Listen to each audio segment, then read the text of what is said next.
Good morning, everyone, and thank you for joining us for Cherry Beckert's 2022 Government and Public Sector Two-Day Virtual Conference. If you are just now tuning in, my name is Madeline Robbins, and I am our technical producer for Cherry Beckert.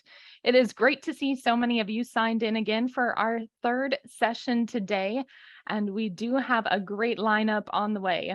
We have a variety of presentations that will be planned, and we'll be offering up 1 hour of CPE per session for a total of 4 hours today, along with 3 more sessions offered up on Thursday. The rest of today's sessions are on fraud protection and an APA update. We hope to see you on the remaining sessions. Now, before we get started, there is some quick housekeeping to address.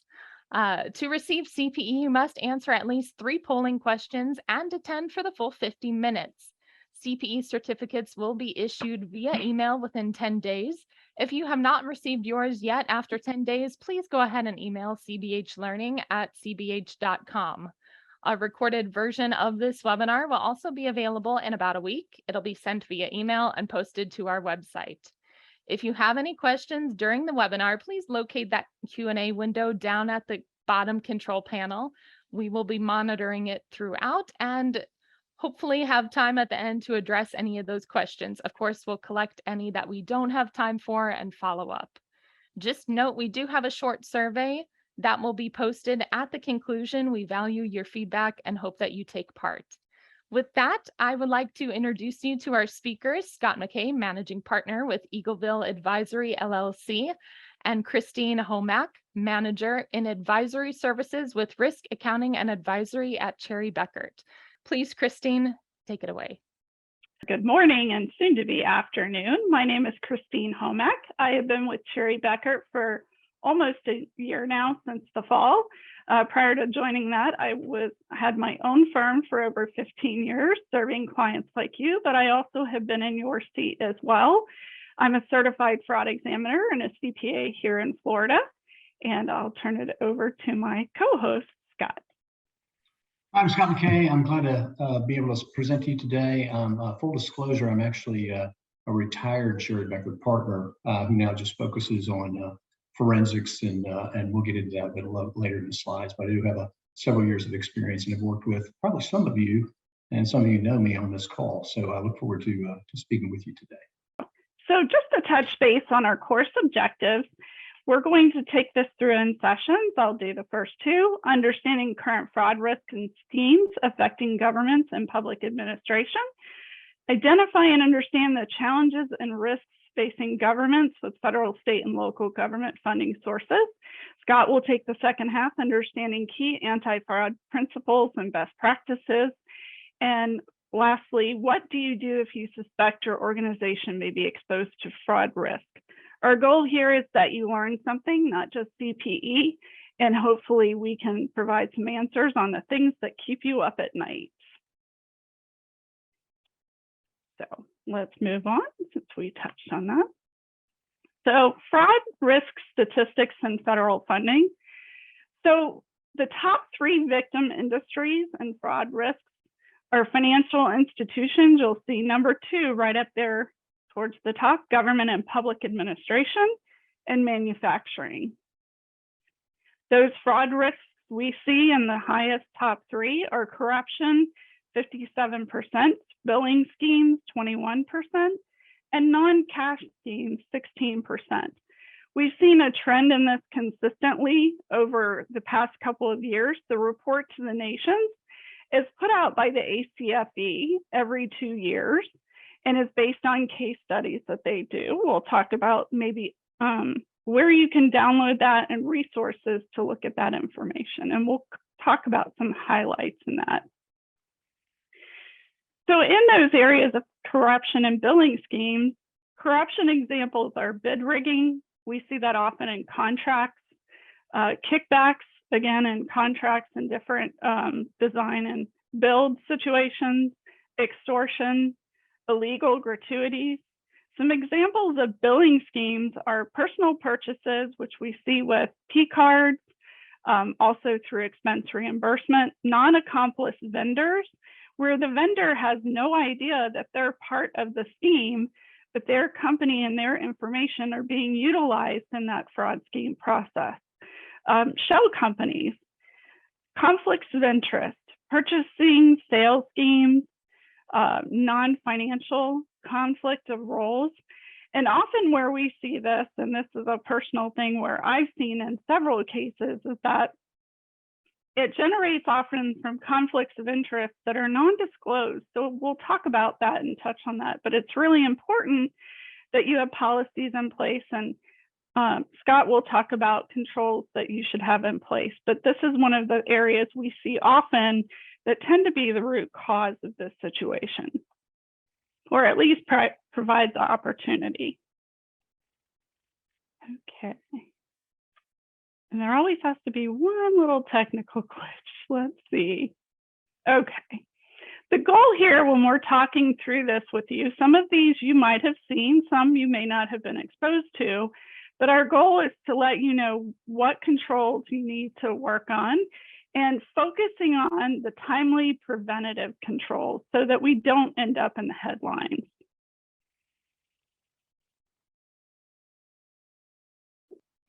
Not sure what that is. There we go.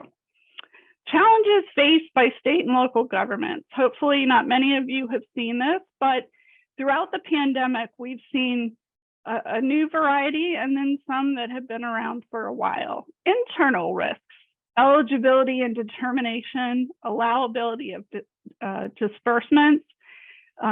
We talked about that and touched on that. Richard touched on sub-recipients, and we'll get to that in a minute, and the grant compliance. Multiple programs rolling out simultaneously and sunsetting at different times. This is one of the largest challenges because everyone needed the funding yesterday. Training staff for a variety of programs in a short period of time. Not only was our staff dealing with new money rolling out in a short period of time, but we also had changes in staff, and they were dealing with personal challenges as well, just like all of us were at the same time. Staff capacity, knowledge, and experience, limited or varied. A remote environment and rapid tech deployment. We often know in our budget constraint situations, tech isn't always at the top of the list. And at the time of the pandemic, we had to roll out all this tech, move to remote. Some of us did not move to remote. And this jostled up everything for both your staff, your documentation, your controls, and just the team environment in and of itself, much less all the transactions that you were having to roll out, your disbursements. And it just really put it up in the air for multiple places, multiple people. It created several challenges on multiple fronts. The control environment changing internally, and opportunities for identity theft. External risks, timing of expedited disbursements due to the need. We talked about that, internal and external, right? States applying more lenient eligibility documentation requirements early on in the programs because the need was so great and the timing was immediate. Programs allowing self-certification for several pandemic relief programs. Again, timing being the ultimate thing, but we'll talk about how that created some opportunity. Security challenges for third parties and changes impacting their environment. In our lifetime, we probably haven't seen a situation in this magnitude where it affected so many layers on so many different levels. So not only you as government entities were experiencing this, your families were, your sub-recipients were, your vendors that you use for these third-party assistance, depending on the disbursements and how you put it out, your software vendors, etc. Vendor instability, both financially and from staffing capacity and resources that you're experiencing as well. While it has settled down, it still continues. Okay, let's see if it cooperates. Apologies. So, headline fraud, what is at risk and why do we care? Public trust. We're in the front facing of the public, right? We service our citizens. You service your citizens. We are citizens, so that makes a difference. Credibility. There's a trust factor there. Employee volunteer base. It's very hard to recruit employees and maintain volunteers in this environment if you're not credible or the public doesn't trust you. Wrapped around all of that is your reputation and stability, both in the forefront and the background. Absolutely critical, and it puts all of those at risk. So the Pandemic Relief Fund, we touched on some of that in the grants for those of you who sat through that session, but over $5 trillion went out the door. Emergency spending has occurred to fund multiple relief programs in over 50 states, multiple tribal governments, US territories, as well as federal administrative fee allocations, costs related to the implementation. Nationwide, many were faced with the economic uncertainty, causing state housing agencies to rapidly distribute to multiple sub-recipients who further distributed to those who the program disbursements were for, both individuals and businesses. So as Richard said earlier in the grant, sub-recipient monitoring is challenging, right? We'll talk about the controls in a bit. The speed of deployment, we've said it before, and volume of funds distribution increase the debt and the risk at multiple levels throughout the multiple agencies and created a heightened risk both internally and externally. The top pandemic frauds we've seen in specific programs, and you've seen some all over the headlines. We're not picking on one area or another, but large ones that we've seen: emergency rental assistance, known also as ERA, the largest with over 46 billion, over 500 programs. So statistically, it's just large, never mind all the nuances of the programs itself. Kurt talked about earlier, having to know what those programs entail, both at your level, the controls required, and at the sub-recipient level, creating opportunity for fraudulent applications through timing and self-certification with little or no oversight, because the goal was to get the money out, correct? People needed the money and they needed it now. Applicants applying multiple times for multiple addresses, and fraud rings were now just being, we're just seeing or being identified through connected information. At the time, with all this rapid deployment and dollar amounts, sometimes criminals just wait and watch for the opportunities where they know the system and how to alter it to fit their needs for self-aggrandizement, if you will. Altered documentation to support applications. So they got smarter in the process if they weren't already.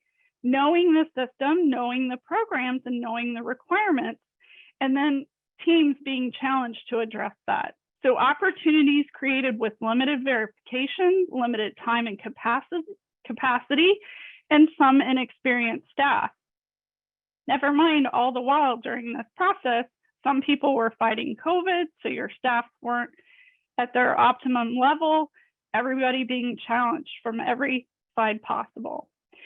Common in unemployment benefits and PPP funding, fraudulent claims and unemployment, including expanded periods, expanded wages, fraudulent wages and positions for companies they did not work for, or fake companies through filed W-2s and 3s that were submitted, but they were fraudulent.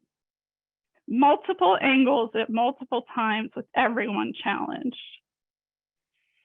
So there were some mitigation attempts, and they're still ongoing. Again, we like to learn from our mistakes, and at every level, we're trying to learn. There was a Pandemic Oversight Response Accountability Committee, known as PRAC, formed with over 21 OIGs in law enforcement. And they were charged with providing resources, working with victims. They have a whole website, and we'll share that information with you when we share our slides. And recently, they worked, as recently as last Friday, August 6th, and two bills were passed, HR 7334 and HR 7352. And those particular bills enhanced the protections for fraud. And what they did was they expanded the statute of limitations, both for PPP and COVID-19 economic injury disaster loans, from 5 years to 10 years. And not only are the PRAC team working with OIGs, but OIGs are working with your groups and also just working with some of those sub-recipients. There's a lot of information that we've learned in the past year and a half, and filtering that and learning what to look at and going back through with law enforcement and seeing some of those trends and utilizing that information to build stronger controls. And again, Scott will touch on that. At the state municipal level, some of the following attempts, and several of you may have some, among many were created. The California Housing Finance Agency created a nonprofit in California for Homeowner Relief Corporation, where they have a component of that for oversight and how that their program is rolled out, how their controls are in place and monitored. The city of Syracuse created a county map to track trends and housing fraud related to applications for rental assistance, showing incidences by counties. There's an outward-facing dashboard that the public can access in many agencies, and they're working closely with law enforcement. So let's go for a polling question. I'm curious to see the answers on this, and I know Scott is. If you received ARPA funds, oh, sorry, I can't see. If you received ARPA funds, how much of the funding was set aside to design and implement mature controls for sub-recipient due diligence and monitoring? Please choose a single choice. Okay. And Maddie just let me know, I think we still need a little more participation so everyone gets their CPE, but I see a trend here, so we're almost there, a little bit more. Yes, we'll go ahead and keep the poll up for about 20 more seconds. So if you haven't voted yet, go ahead and do so now. And just a note while you're doing that, in April, federal prosecutors charged 21 people for allegedly seeking to defraud the government in healthcare programs. The Secret Service has seized more than $1 billion in relief funds obtained by fraudsters. And in December, tapped a senior official to work with law enforcement agencies across the country on this issue. We're almost there at 91%, just a little bit more. And Maddie, let me know when we need to close that out. Okay. So 42% use 0, less than 1% is 30%, and then it goes down from there. So thank you for answering that question. And we'll move on. So I think the challenge is we try to use the funding as much as possible for the things we need, and sometimes this isn't always at the forefront. So what are the consequences and costs of fraud? The impact of non-compliance goes far beyond just the dollars. Those that truly need the funds may not receive them. And I think sometimes that's lost in the shuffle, right? And of course, that's not at the top of the fraudsters' minds, but that's one of the unfortunate consequences, because at some point the money runs out or timing runs out, depending on the program. We talked about the sunsetting. Requirements to pay back funds at times equal to what was received. So as Richard mentioned earlier, we can't pass on that monitoring and follow-up of the sub-recipients, because as government, you have that responsibility because you received the funding. If they do something incorrectly, you could be held accountable and have to pay that money back. What happens with that? Well, we have a loss of grant or future federal funding. That's a high potential. Does the government want that? Not necessarily. High risk status by auditors, both external and internal. So it changes your level of control and risk and may cost you more in your audits, in findings, and follow-up, which requires more staff time. Again, being challenged with budget on top of that, that creates a whole slew of issues. In extreme cases, potential findings of criminal fraud, both at your level, at the sub-recipient level, and even further down. The larger cost of fraud impacting your organization is loss of public confidence and public trust. That takes a long time to regain, if ever, and it's challenging because you're doing more with less, and it's just something that sometimes you can't get ahead of. Perception is 9/10 of the law, right? Loss of services to citizens due to loss of funding. So if grant funding goes down or resources go down, what happens? We have budget cuts. Potential for bond rating reductions due to issues and potential loss of funding. We're seeing this across the United States with various things, not only with the funding and challenges we're having here, but changes in the economy. Potential loss of staff and internal services from loss of funding and budget cuts, or simply reputational risk, or staff going elsewhere because they don't want to work for an organization that the public doesn't have trust in. Difficulty in future recruiting efforts for the same reason. Okay. So we'll touch on fraud in the news. I'm sure several of you have seen it, and we could spend a whole, and often do a whole case study on some of these things, but we have limited time, and I want to get to Scott's session also to talk about the controls. So in March 10, 2022, the Justice Department announced an Associate Deputy Attorney General, Kevin Chambers, as the Director of COVID-19 Fraud Enforcement. So we talked earlier about someone being appointed, and that was this gentleman. Mr. Chambers is leading the department's criminal and civil enforcement efforts to combat COVID-19 related fraud, which efforts to date have resulted in criminal charges against 1,000 defendants, which has definitely gone up, and alleged losses exceeding 1.1 billion. The seizure over 1 billion. But as you can imagine, often we find the seizure number is often far less than what is actually the loss. So sometimes we don't recoup that.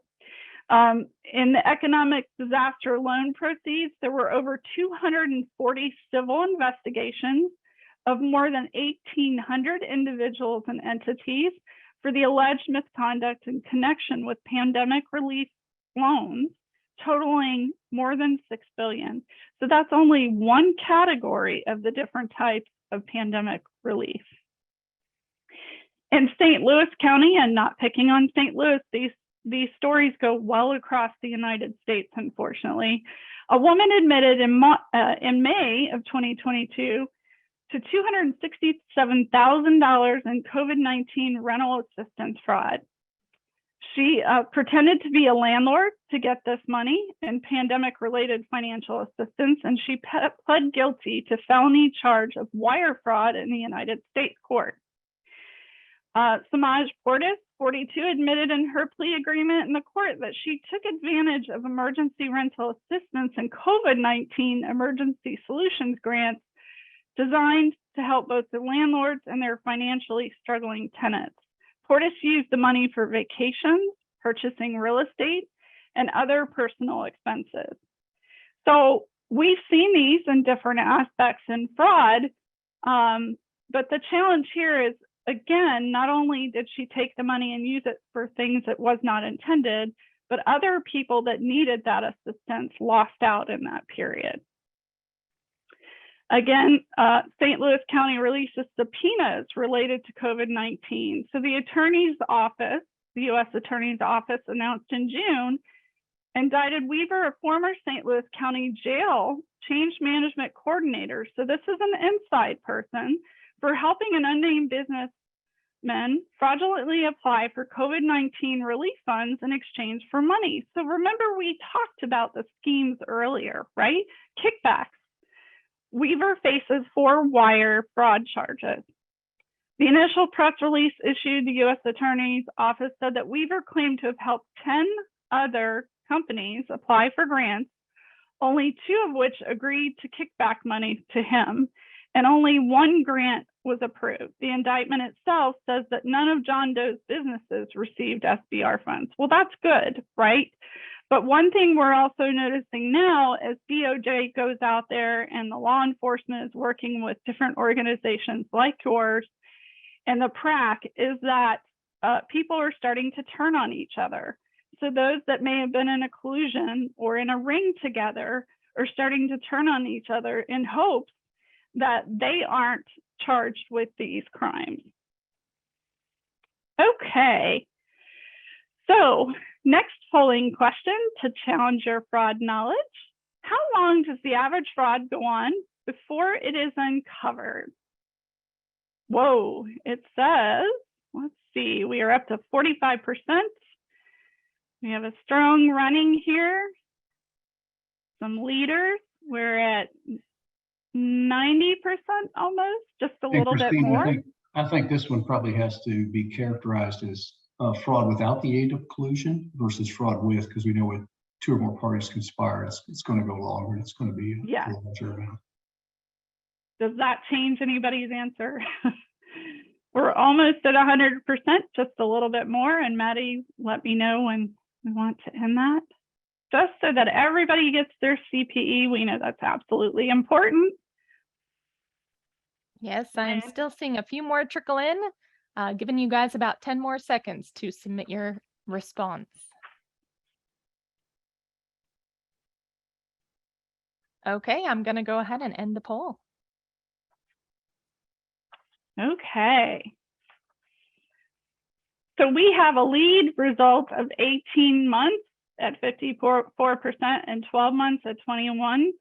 Well, I'm happy to say that it is 12 months, but to Scott's point, if it's involving collusion, which is one or more people, we've noticed a trend. It can take up to 18 to 24 months if it's found, and we'll talk about the controls and why that's important about finding it sooner and minimizing your loss where possible.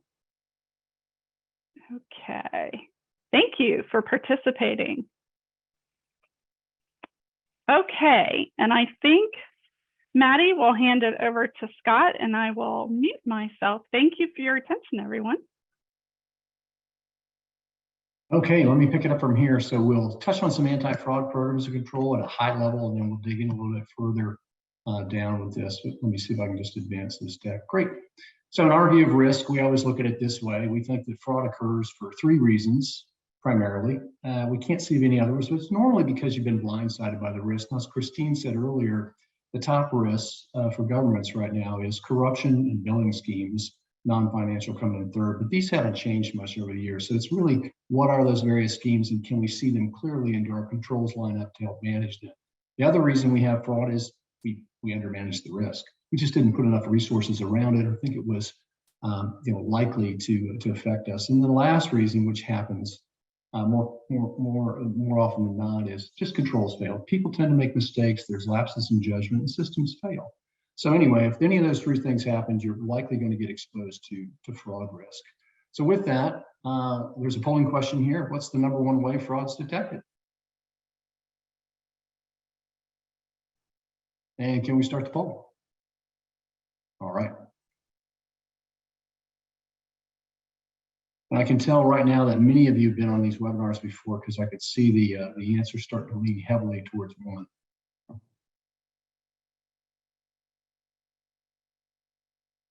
No quick responses. Okay.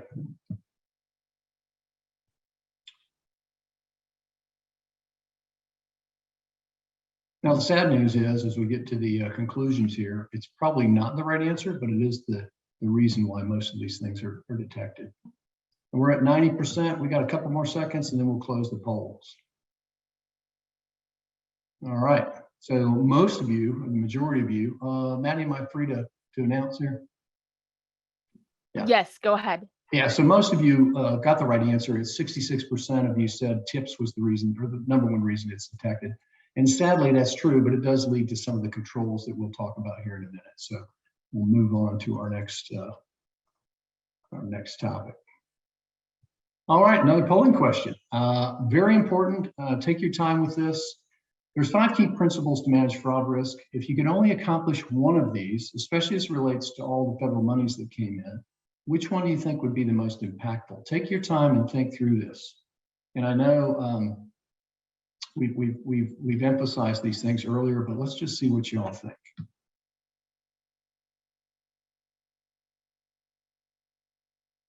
Okay.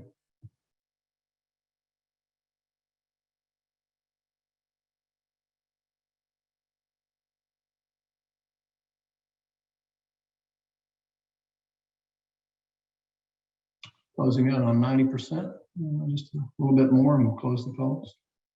And Maddie, let me know when we need to close. Okay, yeah, let's let it run for about 15 more seconds. Looks Okay. like we are creeping up to 92%, but if you haven't answered yet, go ahead and get your question answered.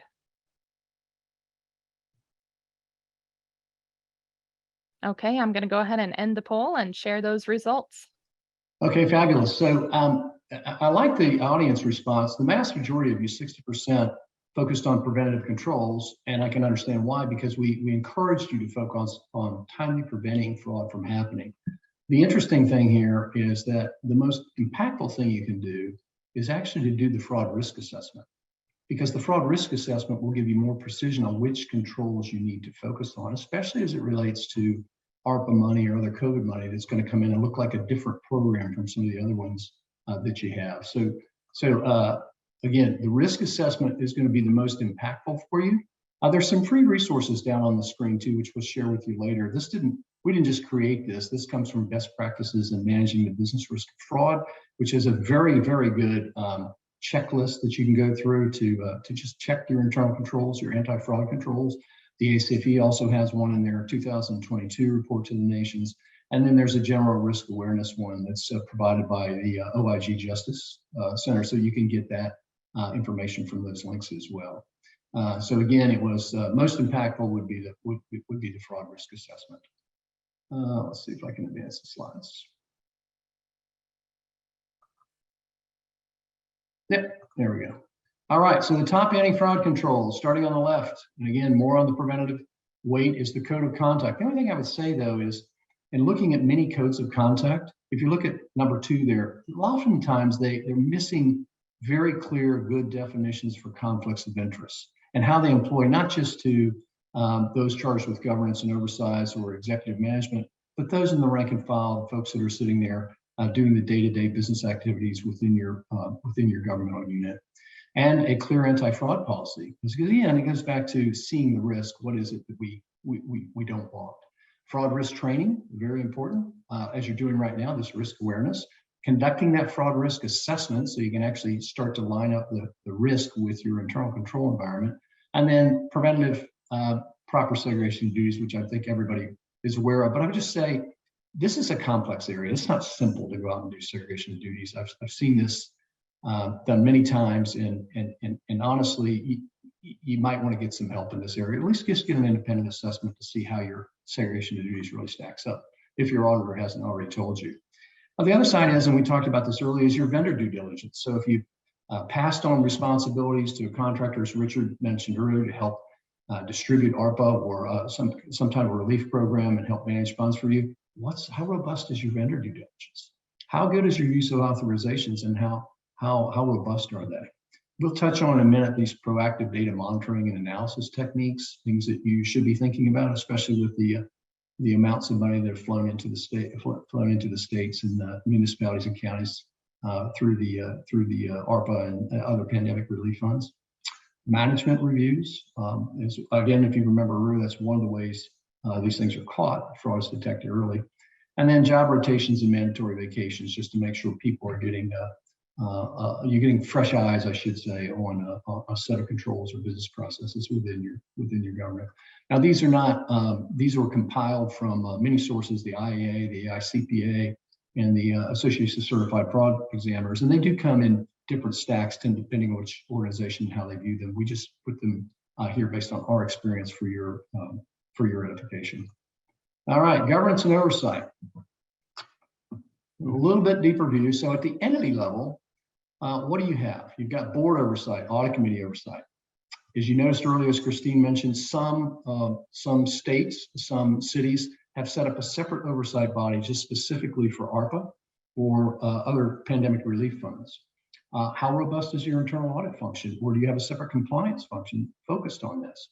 As Richard mentioned earlier, the compliance requirements for single audit and the controls you should have in place are telegraphed. You should see those. But again, I would put the risk lens on to look at them carefully and say, okay, yeah, I can understand compliance, but what about my fraud risk? And the difference between materiality gets very low whenever there's fraud involved. Do you have an enterprise risk management program? Have you adopted a control framework like COSO or Green Book, which is very good for the public sector? Is your budget and performance monitoring, does it have a level of precision that is sufficient to tell you when you could have a key risk indicator and sub-recipient monitoring, for example? Tips is the number one reason we get detected fraud early. So how robust is the whistleblower policy in your hotline reporting? Is there ethics and fraud risk awareness training for the staff in your organizations? Sub-recipient monitoring, can't overemphasize this. How robust is your due diligence on, for example, self-certification submissions? Is there an independent set of due diligence that goes over this? And I know everyone was challenged because you didn't have enough staff, and even now, post-pandemic, can you get enough staff to even put more eyes on these programs? What was the risk assessment over the specific program? What are the risk factors you considered that you want to try and use to your advantage to enhance your internal controls? And then, are funds being properly tracked? Pretty basic. What's the use of the funds? Is there adequate supporting documentation? And then when it comes to reporting, and I think Richard hinted on this earlier too, I look at this very carefully. Are my controls robust enough? Is this just like CDGB, grant compliance, or do I need to really get a little bit deeper on some of these programs and make sure I've got the right reporting mechanisms, both internally and externally? And I would emphasize to you the internal ones, especially your fraud risk awareness ones, should be probably more robust than what you would normally have for just external grant reporting compliance. Data analytics, which we'll touch on momentarily, and then we'll get into something called internal reviews and kind of expand that a little bit. What is that? And then what do you do? Do you have a set of controls when you have a discovery of a predicate? You've got clear evidence that is going to lead a reasonable, professional like yourselves who's been trained to conclude that, hey, I think a fraud has occurred here. And then do we have a coordinated approach to internal investigations, fraud examination, if you will, all the way through to corrective action? Let's see, get to the next slide. Oh, polling question. Has your organization ever performed any of the following risk assessments? And there are, I think, 5 answers to this, so we can start the poll.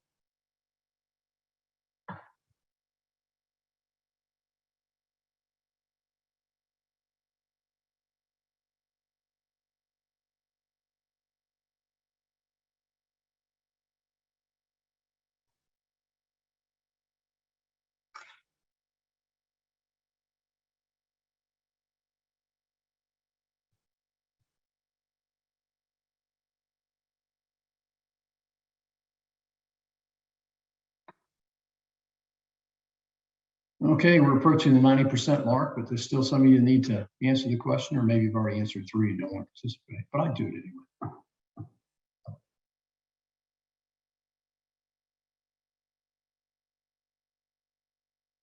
Maddie, let me know when we need to close. Okay, I'm going to let it run for about 5 more seconds. This is almost like a freebie. We threw in an extra one for you guys to answer, so would love to hear from you. Okay, I'm going to go ahead and end the poll. All right, so number 1, I like this. They learned from Rasmus. Fraud risk assessment. So some of y'all have been doing fraud risk assessments. That's fantastic. 42% of the group that responded. And then this is surprising to me, but impressive. You're very risk aware because 29% of you said all of the above. So you've done specific risk assessments on special sources of funding, just like ARPA, which is exactly what we would encourage you to do. So good job on that. All right. Well, let's dig a little deeper. If I can advance the slide. Okay. So this is a section where myself, my partner, my firm tend to focus on which is what do you do when you have suspected fraud and you need to come up with an incident response? Again, I'll make a difference between we suspect versus we know. We have smoke and maybe some indicators, but we don't really have the proverbial dead body or the debit that doesn't make sense. So we'll start it off with data analytic considerations, since I think many of you are thinking along these lines, and some of the municipalities, I believe, and some of the states have maybe taken a delve into this to come up with some heat maps or some way to kind of identify outliers. But the first thing to do is just understand what data is available and how to acquire it, cleanse it, normalize it for use. And with sub-recipients and flow-through money, this could be quite challenging. It could be challenging to get their data too. Consider the specific fraud risk, which Christine went through in detail earlier, reminding you that corruption and billing schemes are your two primary reasons, and seem to be the reasons that some of the fraud in the news took advantage of some of these government programs, and some of you all for managing it. But anyway, consider the specific fraud risks, the available data, the data attributes, and that could be used to develop what we would say are key risk indicators. Now, I'll go on record to tell you right now, there is no data analytic that exists that's going to say, okay, that's fraud and you know it's fraud. Fraud is only concluded on in a court of law by a trier of fact. And we'll give you some hints on how to approach these things a little later in the presentation. Other data analytic considerations. If I can move this forward. Okay. Define the analytics for both key performance indicators, what's normal and expected, versus key risk indicators, what's unusual, what's an exception, and then what's clearly irregular. What's the one that doesn't look like the other ones that we need to go do some more due diligence on. Consider the use of both structured and unstructured data. And when I say unstructured data, that's going to be things like text messages or emails, or even how things are described and coded when they're recorded in financial records, or in some of the submissions that you get from your sub-recipients. Let's see if we can make this work. Consider the use of financial and non-financial data. Sometimes non-financial data bodes better than financial data when looking for key risk indicators, and we'll give you a couple examples of that in a minute. Consider visualizing the results. In other words, how do I visualize this? And I've seen many of these, and I know you have too, but the biggest challenge I see in visualizing the results of data analytics is most of them are too complicated. That they just are a bit of an eyesore, a bit of an eye challenge with just too much information, and it doesn't reveal clearly to the people that you're trying to communicate with that there's a problem in how the results were visualized. Results and exceptions should be clear and self-evident to the lay audience. And we'll give you a couple examples. So here's an example of a simple scatter plot. This doesn't apply to ARPA funds or anything like that, but I thought it would be a good example to show you how to use what I'll say is really non-financial data to do this. Now on the vertical axis, we're measuring overtime hours in a given department in a given government from 0 to 1,000. And on the horizontal axis, we're measuring what's that percentage in terms of their overall base pay. What does that look like in relationship to their overall base pay? And in this particular department, we developed some I'll call strike zones. So in the lower left-hand corner, you see all the blue squares that are kind of bunched up there. This seems to be where most employees get overtime, and it looks like they could get up to like 200 hours, and it's maybe 10% of their pay. And when you move up a little bit further from that, you'll see another good-sized group. These are like the orange diamonds, where they could be really hard workers. They're 400 hours of overtime in a year, and it's 20% of their pay. So maybe when we start looking at that and you apply some judgment, you would start to build what you would call what's the normal strike zone, where we see the vast majority of the employees getting this type of pay. And again, I want you to think outside the box. How can I use a simple scatter plot to apply it to sub-recipient monitoring, for example? And then we start to see exceptions. So, okay, who is the diamond up here that's getting 900 hours of overtime in a year and it's 40% of their pay? And then who are these other ones? Who's this guy out here, or this woman out here that's getting 1,000 hours of overtime? That's 110% of their pay. Clearly, the outliers just start to pop out, and even some of these ones that kind of maybe it's not a large amount of overtime hours, but in relation to the percentage of their pay, these are very unusual. I hope that helps just to kind of get you to think, get your creative juices thinking about how I could use a simple scatter plot with non-financial data to maybe measure some of the attributes and sub-recipients that are receiving pass-through funds, to say, okay, what were some of the data submissions they had that would cause me to want to say, okay, what's normal here and what's abnormal, and how could I pull that together into a scatter time plot? And by the way, this one, I think a lot of you have these tools. This one was done in a tool called Tableau, but you could easily do it in Microsoft Excel. All right, let's do another one. Oh, and this one, by the way, and this one is this, the onion got peeled back, had a known fraud in it where an employee had altered their timesheet so for their overtime hours. So in any respect, it's going to help you visualize and focus on what are the most important things I need to look at when I'm doing data analysis and monitoring techniques. So another one, and again, this has been sanitized, but this is probably more reasonable for most of you to understand. But this would be looking at the annual cost for bus maintenance. And so you got school buses in the county or something, and each county has a certain number of buses. And on the vertical axis, this is how much is being spent every year in millions of dollars. So from 0 to up to 8 million. And then on the lower horizontal axis is just the number of buses in service per county. And you see in this regression analysis, it looks very much like everybody follows the trend. In fact, as you look at it closely, when you start to get around 500 buses, the trend line, or the actual counties that are showing the repairs and maintenance costs, are falling below the trend line, which you would kind of expect, because as economies of scale and your purchasing power increases, you can probably negotiate better contracts to get your cost per bus per annual maintenance requirements to start to fall below that straight line regression. So as you look in the upper right-hand corner, it becomes pretty obvious which one of these is not like the other. In other words, where's the outlier or the irregular one? Well, I've got 1,800 buses, but I'm not below the trend line. I'm well above it by 2.5x at least, which we would consider irregular.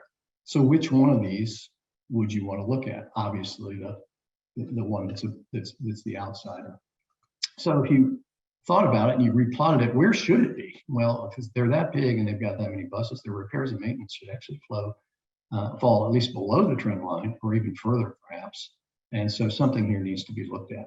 But in this particular analytic, what are we using? Well, we're using some benchmarking tools. And I think based on the availability of public data, there should be a way you can think about how can I benchmark with other counties or municipalities that have similar programs that I do, about getting some attributes together about how their population of sub-recipients look, or their population of contractors look that they used for this for these various programs in public refunds. Do we look the same? And can I use that to say, hey, do we have an outlier? So with that, and I know we're getting close on time, let's talk about what happens when you have a problem where you suspect you do. Now we at Eagleview, we can characterize these things as internal reviews. So if you suspect that you might have a problem, but you can't put your finger on it, we would recommend that you do an internal review. In fact, part of your internal controls would suggest that's what you need to do anyway. You need to do an internal review and either prove or disprove that you have a predicate with a given set of transactions, whether it's with the sub-recipient, whether it's with the contractor or not. And assage yourself that either there is a reason to continue and do an investigation and possibly a fraud examination or not. The biggest difference here is internal reviews are simply a discovery exercise to help satisfy those charged with governance and management that you don't have a fraud going on or you haven't been exposed to one. A fraud examination, on the other hand, would be where I know I have a predicate and now I need to find out how far did it run, or how deep is it, and what's the extent of the course of that. And then you would do a fraud examination. So I'm going to give you a list of do's and don'ts and things that you should have in your toolkit when you do these. And the first one is define the circle of trust. I've done many of these things in the public sector. In fact, probably 60% of all the internal reviews and fraud examinations I've done over the last 20 years have been in the public sector. The rest of them were in manufacturing. And I think Christine touched on this earlier.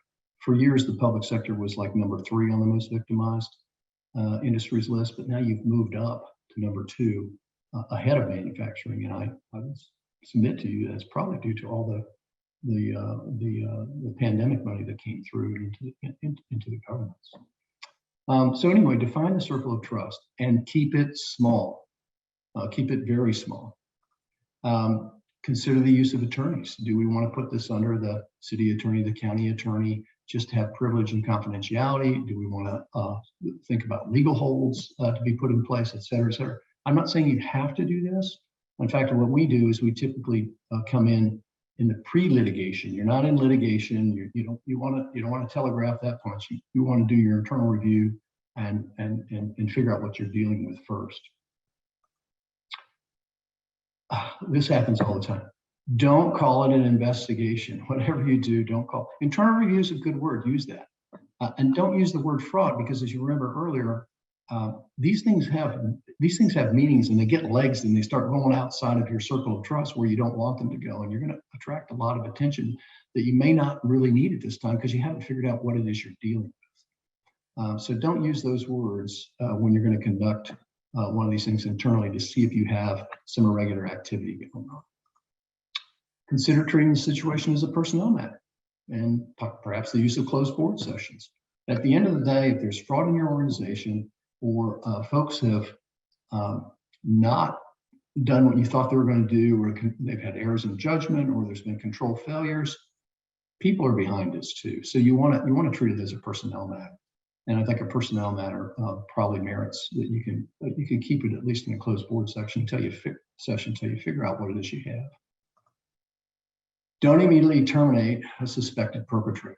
We see this all the time. First thing that folks want to do is terminate someone. I think if you really have a lot of strong evidence, maybe put the person on administrative leave or persons, depending on who's involved. But don't immediately terminate them, because as soon as you do that, you kind of cut off your chances for yourselves or other professionals you might want to bring in to interview that person.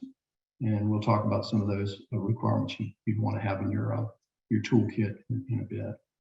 But leave yourself that opportunity. Otherwise, what you're doing is you're terminating them, and then you want to go try and talk to them. They don't have to talk to you, and you may just drive them straight to an attorney, and then you'll be dealing with the attorney, and that's just going to run up your brick walls to get information, and also potentially your time and effort involved. Use a three-phase approach when you're doing this. You're going to do what we would call as a coordinated approach to internal reviews, investigations, and corrective actions. So have a good planning stage, and I'll unpack some of the planning stage here for you. Have a field work. What are we going to do once we got a plan put together? And then, do we have the need for reporting and corrective action requirements? Maybe, maybe not. Clearly define the formal objectives and the scope. In other words, write them down. Keep them in front of everybody so you don't go off on a tangent. What are our objectives? What is the scope? What are we going to look at? Should you do a forensically sound data acquisition to just make sure you pin down all the data? Not that you're going to back and start looking at it right away, but just pin it all down, and should there be a good chain of custody over that? I will say that we typically would recommend this, but not always, depending on how your data is controlled. But the other thing is, when you do a data acquisition, sometimes that sends a message that you don't want to send. So get some counsel on whether or not that's a sound practice for you. But remember, once you've done a forensically sound data acquisition, as opposed to just having IT make an image, but you've got professionals in there that know how to do this, they have the right tools and equipment to pin down your data, so that if it ever ends up in court, you're not going to be challenged about how the data was controlled through the chain of custody. But the other thing is, once you've pinned it down and then you start to get information out of your system, and maybe someone has altered that information, you can always go back and check it against your forensically sound data acquisition to see if there was any alterations. So just a good practice.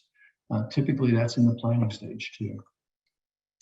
Information gathering, you definitely need to get some information, some interviews. And when I say interviews, I'm going to say information gathering interviews, not putting somebody on the spotlight. You're going to want to do some walkthroughs of the business cycles and the controls over the group of transactions that you suspect may have a problem. Very detailed. We and some people don't, but we recommend sometimes you record these, because that way you're not going back and having to asking what now, how does this work? What does this say? But get a good understanding of it. And sometimes when you go through that process, you may tease out that there's some gaps in the controls that you hadn't noticed or hadn't come to your attention the first time because it just you had to race to get the program in. Carefully examine any evidence of suspected fraud. In other words, what are the red flags? What are the things that are causing you to suspect that you might have been exposed to fraud? Get those in a bucket. They'll help you a couple ways. One, formalize your objectives. What is it we're trying to do? An objective statement. And what is the scope that we need to look at? In other words, is it just a series of transactions? Do we need to broaden it? Do we need to go back? Normally in the planning stage, you should have enough information at the end of that you may end up refining your objectives. You may end up refining your scope, which is perfectly okay. That would make sense coming out of these types of steps. And then you can put, you're probably in a better position to start what I would call conducting the internal review or the fraud examination with fieldwork type activities. So in that case, you would consider the use of forensic analytics, e-discovery. Do we need to start looking at how people are communicating, et cetera? But these fall into the phase 2, I would say the fieldwork type of procedures. And then, conduct the internal review. And again, your focus here would be to either prove or disprove what you suspect has occurred. You're going to prove or disprove it. So work through those types of lenses. Hopefully that's helpful for you. So as we kind of wrap up here, what kind of capabilities do you need? Well, you need a lot. And I know that based on looking at the participants in this call, some of you have some or a lot of these capabilities in-house. You may have experienced investigators. You may have experienced interviewers. And there is a difference between an experienced investigator and an experienced interviewer, having worked with many law enforcement over my career, both at the federal level and the state level and at the local level. So you may need forensic accountants, industry experts. You might need some IT specialists, especially when it comes to data acquisition. They might not be just sitting in-house for you. Forensic analytics, again, are designed to prove or disprove whether or not you have regular activities. We kind of touched on some of those earlier. And then, do you have e-discovery capabilities? And how good are they? And then lastly, and I think this is important, whenever you start to conduct one of these or you think you need to, look toward the back end of it. It always comes down to these 3 questions, and then you've got to deal with the public exposure of it. And the 3 questions are, okay, what did you know? When did you know it? What did you do about it? And it's the what did you do about it that we would strongly encourage you that public relations to communicate how you managed it is part of a demonstration of your internal controls. It is your responsibility in the public sector as the governmental unit to do your own in-house work first and make sure you understand what happened, what if anything went wrong, and what did we do to correct it. That's just a good set of internal controls. We emphasized it's better to timely prevent, but you also need to timely detect. And timely detection, given one of the polling questions, these frauds can go on for 12 months to 24 months and longer. I had one that went on for 7 or 8 years and is currently at the federal level. Very large municipal fraud. But at the end of the day, it's still your responsibility to deal with that aftermath, and public relations assistance can help you. So I don't know, we've got some questions in the queue here. Scott, great to see you. Yes, great to see you too.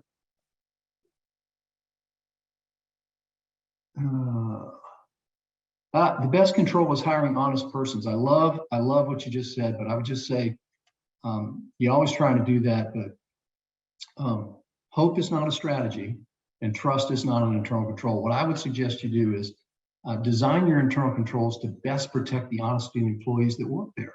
Because remember, it's not only your reputation as an entity, it's the reputation of the good, honest people you've hired to work there. And when things go astray, it's just human nature. People start casting fingers at folks. So design controls that protect your folks. And we are wrapping up now as the last question. Yes, and that's it. So if there's no more questions, I think we hit our time limit pretty good. We sure did. Yeah. Thank you so much, Scott. Thank you, Christine, for the valuable information. The latest updates. I know some of those updates that you shared, Christine, were hot off the press. So we appreciate you providing the latest and greatest. Thank you both so much. This concludes our third session for today. If you do have any questions, you see both Christine and Scott's contact information on the slide in front of you. Do not hesitate to reach out. Also, a reminder, we do value your feedback. We ask that you take part in the survey. That's going to show up very soon after the session concludes. And one final reminder, we do have our final session for today starting in about 35 minutes. It'll be at 1:30 Eastern, and that is on the APA update for Virginia specifically. So thank you both so much for your time. Thank you everyone for joining, and we hope to see you back soon.